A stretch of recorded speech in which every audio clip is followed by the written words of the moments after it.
नमस्कार, मैं हूँ ऋचा अमृत और लेकर आई हूँ आपके लिए बातें दिल की सीजन 3। बातें दिल की एक पहल है स्लीवर फाउंडेशन और संजीवनी सोसाइटी फॉर मेंटल हेल्थ की, जिसमें हम अपनी इमोशनल और मेंटल हेल्थ से जुड़े सभी पहलुओं पर बात करते हैं। और न सिर्फ बात करते हैं, बल्कि एक्सपर्ट से समझने की कोशिश भी करते हैं कि कैसे हम अपनी और अपनों की मेंटल और इमोशनल वेलनेस का ध्यान रखकर उसको बेहतर बना सकते हैं, ताकि हम सब एक बेहतर जीवन जी सकें। पहले के 2 सीजन्स में हमने effective communication, listening without judgement, emotionally healthy relationships, managing anger, managing stress, addiction, depression, suicide prevention, breakups, parenting, sexual abuse, domestic violence, emotional first aid जैसे कई इंपॉर्टेंट टॉपिक्स पर बात की। और सीजन 3 में हम मेंटल और इमोशनल वेलनेस के इसी सफर को आगे बढ़ा रहे हैं। और आज हम बात करेंगे काउंसलिंग के बारे में। इन दिनों अक्सर हम सुनते हैं कि अगर किसी को मेंटल हेल्थ इश्यूज हैं तो उसको काउंसलिंग लेनी चाहिए। लेकिन क्या होती है काउंसलिंग? किसे होती है इसकी जरूरत और कौन दे सकता है?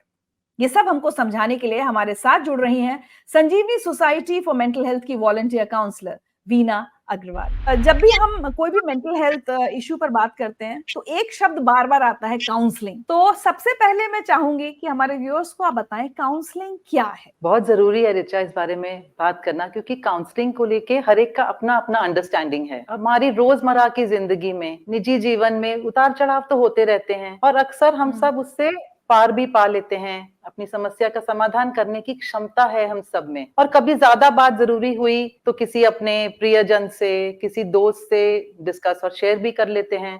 मान लीजिए कोई फाइनेंशियल इन्वेस्टमेंट की बात करनी है, कोई बच्चे की शादी की तैयारी करनी है, कोई स्कूल कॉलेज के एडमिशन की बात करनी है, तो हम बात कर लेते हैं। लेकिन कभी-कभी कोई ऐसी परिस्थिति आ जाए जिसमें हम असमंजस में पड़ जाएँ और हम बात करने में संकोच करें। मान लीजिए किसी का बच्चा, उनको पता लगा कि ड्रग्स लेने लगा है, या कोई फैमिली में किसी अपने की कोई बहुत भयानक लाइलाज कोई बीमारी के बारे में डायग्नोज होता है। ऐसे में बड़ी भावनाएं हमारे अंदर एकदम से उमड़ने लगती हैं। हम बड़ी एक नकारात्मक सोच से घिर जाते हैं, बड़ी कन्फ्यूजन सी होने लगती है, कुछ डर सा आता है मन में, किसी को शर्मिंदगी हो, किसी को कोई गिल्ट फीलिंग हो, कोई गुस्सा भी आ सकता है। ऐसे में हम अपने मन में एक बोझ सा लेके, एक भारीपन सा लेके किसी से शेयर नहीं कर पाते। यहीं पर आता है काउंसलर का रोल, जो बात हमारी बड़ी ध्यान से सुनेगा, हमें जज नहीं करेगा, हमारे बारे में कोई धारणा नहीं बनाएगा। जो हम शेयर कर रहे हैं वो अपने तक वो बात रखेगा, हमारी बात कॉन्फिडेंशियल रहेगी। तो हमें ये डर नहीं कि किसी से बात कर लेगा या हमें एडवाइस नहीं देगा। तो ऐसे वातावरण में जब मैं अपने आप को बहुत सुरक्षित सा महसूस करती हूँ, तो मेरी अपनी सारी जो दिल की बात है, जो मेरे मन में बोझ है, वो मैं उनके आगे उड़ेल सकती हूँ। तो ऋचा, बिल्कुल एक बेसिक लेवल पे अगर हम समझें तो ये है एक काउंसलर का रोल जो। लेकिन वीना जी, एक बात आप और हम अच्छी तरह समझते हैं कि आज की डेट में भी मेंटल हेल्थ को लेकर या काउंसलिंग को लेकर बहुत टैबू है हमारी सोसाइटी में। तो कई बार क्या होता है, लोगों को लगता है कि घर परिवार में ही कोई ऐसा व्यक्ति हो जो थोड़ा सा एक्सपीरियंस ज्यादा हो, जिसने दुनिया देखी है, या कोई अच्छा लिसनर है जो सलाह दे सकता है, उसी को काउंसलर के तौर पर इस्तेमाल कर ले। क्या फर्क होता है? जैसे आपने कहा कि भाई काउंसलर अच्छे से सुन सकता है, तो कई बार परिवार में भी ऐसे लोग होते हैं जो अच्छे से सुन सकते हैं। तो अगर मैं आपसे पूछूं कि फैमिली वर्सेस काउंसलर, क्या फर्क होता है? ऋचा, आपने सही कहा कि अक्सर हम अपने प्रियजनों से बात कर लेते हैं और वो हमारे शुभचिंतक होते हैं, उनकी इंटेंशन भी होती है हमारी हेल्प करने की। लेकिन वो जब रिस्पॉन्स देते हैं तो वो अपने नजरिए से, अपने एक्सपीरियंस के बेस पे हमें रिस्पॉन्स देते हैं। एक मान लीजिए किसी एक का अपने हस्बैंड से कल रात बहुत ज्यादा झगड़ा हो गया और वो बड़ी अपसेट है। अब वो हमेशा अपनी बेस्ट फ्रेंड से ही शेयर करती है अपनी हर बात। वो अपनी बेस्ट फ्रेंड से जब जाके शेयर करती है इस बारे में, तो उसकी फ्रेंड उससे कहेगी, ओहो बस इतनी सी बात है, अरे हस्बैंड वाइफ के बीच में तो ये नॉर्मल है, झगड़ा होता रहता है, मैं तो इतनी परवाह नहीं करती, चल छोड़ ना, चल हम मूवी देखने चलते हैं, उसके बाद हम बढ़िया सा लंच करेंगे, तेरा मूड ठीक हो जाएगा। या हो सकता है वो दोस्त उसको कहे, ओहो नो, ये तो तेरी रोज की प्रॉब्लम हो गई है, हर दूसरे दिन तुझे ये टेंशन, हर दूसरे दिन तुझे ये स्ट्रेस लेना पड़ता है, तुझे कुछ तो फैसला लेना पड़ेगा ना, कुछ तो डिसीजन लेना पड़ेगा अपनी लाइफ के बारे में। अगर किसी अपने घर के बड़े बुजुर्ग से बात करती हैं या अपने माता पिता से शेयर करती हैं, तो वो कहेंगे, तूने ही बात छेड़ी होगी, क्या तू नहीं समझती आजकल कितना स्ट्रेस है उसको, उसका ऑफिस का बॉस भी आया हुआ है आजकल, हर छोटी बड़ी बात को लेके तू झगड़ा उठा लेती है, चल कोई बात नहीं, कोई फर्क नहीं पड़ता, तू ही माफी मांग ले। ऐसे गुस्सा करके ना घर का माहौल नहीं खराब करते। तो ऋचा, क्या होता है जब ऐसी प्रतिक्रियाएं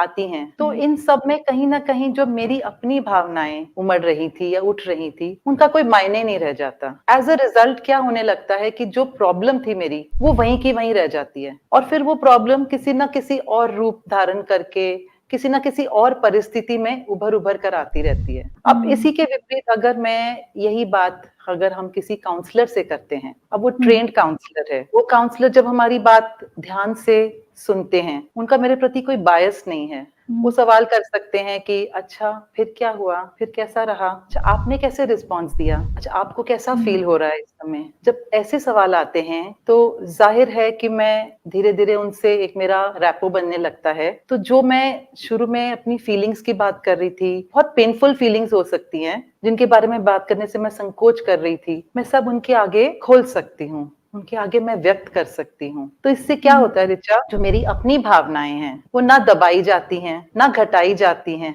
और ना ही बढ़ाई जाती हैं। ये फर्क होता है अगर हम अपने किसी वेल विशर से बात करें या एक ट्रेन्ड काउंसलर से बात करें। यंगस्टर्स में हम ज्यादातर देखते हैं कि फ्रेंड्स से बात करने उनको ज्यादा कंफर्टेबल फील करते हैं, लेकिन कई बार मुझे लगता है कि ऐसा भी हो सकता है या ये रिस्क है कि फ्रेंड्स आपको मिसगाइड कर दें, क्योंकि हमारे युवा आजकल बहुत ज्यादा मेंटल हेल्थ इश्यूज से जूझ रहे हैं और उनको समझ नहीं आता, बस वो आपस में फ्रेंड्स में ही सोल्यूशन शायद ढूंढते रहते हैं। सही कह रहे हो रिचा, वो हमारा एक कंफर्ट जोन होता है, वो हमें ऐसा लगता है कि वो मेरे लिए एक सेफ स्पेस है, क्योंकि जैसे आपने शुरू में कहा था, काउंसलिंग को लेके एक टैबू सा माना गया है सोसाइटी में कि ओ ऐसी क्या बड़ी बात होगी कि मैं काउंसलर के पास जा रही हूँ। उससे बचने के लिए, अपने आप को प्रोटेक्ट करने के लिए हम अपने कंफर्ट जोन में अपने सेफ स्पेस ढूंढते हैं कि अच्छा ये मेरा दोस्त है, ये मुझे राय दे देगा। लेकिन situation to situation, gravity of the situation, परिस्थिति की कितनी क्या डिमांड है उस पर डिपेंड करता है ना, परिस्थिति के साथ साथ कि मुझे इस समय क्या फील हो रहा है इस सिचुएशन को लेके, इस सिनेरियो को लेके, क्या मैं उसको हैंडल कर सकती हूँ। जैसे मैंने कहा कि हम सब में क्षमता तो होती है, हम कंफर्ट ढूंढते हैं और उसको हम अवॉइड करने की कोशिश करते हैं कि मुझे किसी काउंसलर के पास ना जाना पड़े, और ठीक है इतने में प्रॉब्लम सॉल्व हो जाएगी मेरी। कई बार मैं लोगों को ये कहते भी सुनती हूँ, हमें काउंसलर की जरूरत नहीं है, हम खुद को समझा लेंगे, हम खुद की काउंसलिंग कर सकते हैं। बिल्कुल ठीक कह रहे हो, ऐसा होता है। काउंसलिंग सिर्फ बातचीत नहीं है ना, हम जब एक सेफ स्पेस में अपनी हम हर बात कर लेते हैं, अपनी सारी भावनाएं जिससे हम खुद को, अपने आप को भी रोक रहे थे, वो भी हम कर लेते हैं। तो ऋचा उससे क्या होता है ना, धीरे धीरे, क्योंकि हम जब हल्के हो जाते हैं ना, हम अपनी बात भी धीरे धीरे सुनने लग जाते हैं, हम काउंसलर के प्रश्नों पर विचार करने लग जाते हैं कि उस परिस्थिति में मेरा क्या रोल रहा था, मेरी क्या कंट्रीब्यूशन रही थी, सामने वाले का क्या रोल रहा था, उसकी क्या कंट्रीब्यूशन रही, मेरी उनसे क्या एक्सपेक्टेशंस थी, मेरा बिहेवियर कैसा था, क्या कोई और तरीका था जिससे मैं रिस्पॉन्ड कर सकती थी, क्या मेरी टोन कैसी थी, प्रॉब्लम को लेके कोई और नजरिया हो सकता है। इस प्रकार जब काउंसलर फैसिलिटेट करता है ना, मुझे अपने बिहेवियर पैटर्न्स दिखने लगते हैं। एक बार मेरे पास एक क्लाइंट आई थी, एक यंग मैरिड लेडी थी, उसकी परेशानी ये थी कि वो अपने रिश्तों में ना एडजस्ट नहीं कर पा रही थी, अपने ना घर में, इन लॉज से, हस्बैंड से, अपने जॉब में, इवन कभी कभी अपने क्लोज फ्रेंड्स से भी। तो जैसे हम बातचीत करते गए, जब एक्सप्लोरेशन हुई, एक आया निकल के कि जब कोई भी सिचुएशन, कोई परिस्थिति उसके अनुसार नहीं होती, उसकी अपनी एक्सपेक्टेशंस के हिसाब से नहीं होती, उससे हटके डिफरेंट होती है, तो वो कुछ इरिटेबल सा उसके अंदर बिहेवियर आने लगता है, वो फिजिटी हो जाती है, वो क्रैंकी हो जाती है, चिड़चिड़ापन, एक उसकी आवाज ऊंची हो जाती है, या कभी कभी वो विथड्रॉ कर जाती है। तो ये उसके रिश्तों में इम्पैक्ट करता था। तो ये सब निकल के आया कि ये उसका बिहेवियर पैटर्न है। कभी कभी ऐसे भी होता है कि अलग अलग परिस्थितियों में हमारे फीलिंग्स होते हैं जो ट्रिगर हो जाते हैं। किसी को अथॉरिटी फिगर से डर लगता हो, विड्रॉ से कर जाते हैं, चाहे वो स्कूल में प्रिंसिपल रहा हो, चाहे वो अपने पेरेंट्स रहे हों, चाहे वो ऑफिस में बॉस हो, तो उनके अंदर जैसे कोई अथॉरिटी फिगर सामने आते हैं तो उनके अंदर एक संकोच सा, एक डर सा आने लगता है। ये भी उनका एक पैटर्न है। तो धीरे धीरे हम अपनी फीलिंग्स के प्रति ना जागरूक होने लगते हैं। परिस्थिति अलग अलग हो सकती है, लेकिन हमारे फीलिंग्स वही ट्रिगर हो जाते हैं। जो परिस्थिति है ना, वो समस्या नहीं होती, परिस्थिति के रिएक्शन जो हमारे अंदर से आते हैं, वो समस्या का कारण हो सकते हैं। किसी का ब्रेकअप हो गया, किसी को कोई दुर्घटना या किसी के लॉस की खबर मिलती है, किसी को जॉब से निकाल दिया जाए। हर इंसान का इन सिचुएशंस को रिस्पॉन्ड करने का, हैंडल करने का या उनसे डील करने का नजरिया, एक तरीका अलग-अलग हो सकता है। ऐसे हम जब काउंसलर से बात करते-करते धीरे-धीरे, जैसे मैं अभी आपको बता रही थी, अपने पैटर्न्स, अपने ट्रिगर्स, अपनी फीलिंग्स की अवेयरनेस, तो हमें धीरे-धीरे क्लैरिटी आने लग जाती है। क्लैरिटी आती है अपनी स्ट्रेंथ्स की, क्लैरिटी आती है हमारी कमजोरियों की। जितना ज़्यादा हम अपने आप को जानते हैं, हमारा अपने ऊपर कॉन्फिडेंस बढ़ने लगता है। जब आत्मविश्वास बढ़ता है, तो हम लाइफ में ज़ाहिर है कि हम चॉइसेस भी बेटर करने लग जाते हैं। तो इस तरह से काउंसलर का जो रोल होता है ना, बातचीत से कहीं ज़्यादा बढ़कर होता है। काउंसलर एक साउंडिंग बोर्ड की तरह होता है, जो आपको एडवाइस तो नहीं दे रहा, आपको ऑप्शंस नहीं दे रहा, लेकिन आपको इस तरह के फैसिलिटेट कर रहा है, इस तरह के आपको सवाल कर रहा है कि जिससे कि आप खुद अपनी चॉइसेस सोच पाते हैं, आप खुद अपनी लाइफ को नजरिए से देख पाते हैं। खासकर जैसे हम कहें अगर अपने छोटे शहरों में, बड़े शहरों में फिर भी अब काफी अवेयरनेस आ गई है मेंटल हेल्थ इश्यूज को लेकर। छोटे शहर हैं जहां उतने एक्सपर्ट्स नहीं हैं, काउंसलर्स की कमी है, और कई बार क्या होता है हमारे आसपास अगर कोई व्यक्ति सुसाइड कर ले या बिल्कुल ही डिप्रेशन में चला जाए, सिवियर हो जाए उसकी प्रॉब्लम, तो हम कहते हैं अरे हम तो समझ ही नहीं पाए, हम हमसे बात करता वो व्यक्ति तो शायद हम समझ पाते या बात कर पाते। तो मुझे लगता है एक शायद आप हम सबको ये भी समझाइए कि जब तक एक एक्सपर्ट तक एक व्यक्ति नहीं पहुंच पाता तो उसके आसपास के लोग फॉर दैट टाइम बीइंग एक काउंसलर की भूमिका कैसे निभा सकते हैं? हमें किन चीजों का ध्यान रखना चाहिए जब हम किसी अपने से ऐसे किसी व्यक्ति से बात कर रहे हैं जो हमें लगता है कि थोड़ा परेशान है? एक सिंपलेस्ट, जैसे मैं अभी आपसे बात कर रही थी, कि कोई उनको सुन पाए, कोई उनके साथ बैठ के आराम से बिना उनको इंटरप्ट किए उनकी बात ध्यान से सुन पाए, उनको कोई इमीडिएट सलाह देने की कोशिश ना करे कि तुम ये कर लो, तुम ये कर लो, मैंने ऐसे किया था या वो ऐसे करता है, या जैसे मैंने कहा था कि उसकी भावनाओं को ट्रिवियलाइज करना जिसको हम कहते हैं, या उसको बहुत ज्यादा कैटास्ट्रोफाइज करना जिसको हम कहते हैं, कि बढ़ा देना या घटा देना, समझने की कोशिश करना कि उसके साथ क्या बीत रहा है। Even that little bit of empathy, that little bit of listening will help that person, जो इमीडिएटली अगर सुसाइडल थॉट्स आ रहे हैं, will help a person feel comfortable, will help a person feel understood. अच्छा वीना जी, थोड़ा सा मैं समझना चाहूंगी कि जब आपके पास अगर कोई एक व्यक्ति आता है जो बहुत ज्यादा परेशान है किसी भी बात को लेकर, किसी भी पर्सनल इशू को लेकर, तो एक काउंसलर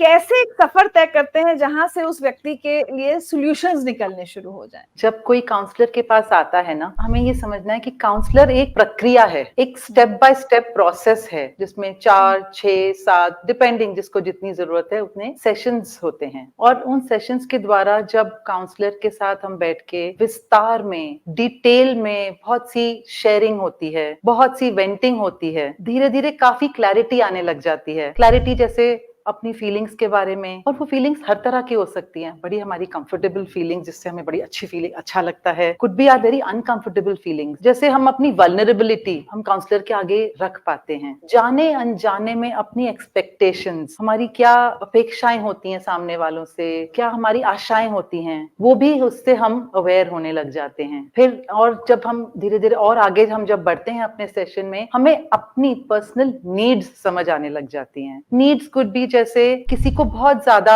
अप्रिसिएशन की एक्सपेक्टेशन नीड है, किसी को बहुत ज्यादा नर्चरिंग की जरूरत है, किसी को बहुत ज्यादा कंपेनियनशिप की जरूरत है, किसी को स्पेस की जरूरत है। इसको जैसे हम कहेंगे कि हमारी पूरी लाइफ का, पूरी अपनी पर्सनालिटी का, जैसे मान लीजिए एक नक्शा हमारे सामने आ जाता है, एक स्केच एक किस्म का आ जाता है, जिसको हम देख पाते हैं, हमारी अच्छाइयां बुराइयां जैसे हम हैं, जैसे हम आईने में देखते हैं। तो इसे हम कहेंगे अपने आप से पहचानना, अपने आप से मुलाकात।